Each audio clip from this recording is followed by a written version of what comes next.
দীর্ঘ প্রায় 5.5 মাস বন্ধ থাকার পর দিনাজপুরের হাকিমপুর উপজেলার হিলি স্থলবন্দর দিয়ে ভারত থেকে পেঁয়াজ আমদানি শুরু হয়েছে।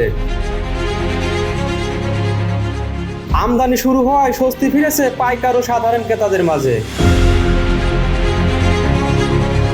মঙ্গলবার সন্ধ্যা 6টায় ভারত থেকে পেঁয়াজ বোঝাই একটি ট্রাক হিলি বন্দরে প্রবেশের মধ্য দিয়ে এ কার্যক্রম শুরু হয়। মেসার্স আরএসবি ট্রেডার্স এসব পেঁয়াজ আমদানি করছে।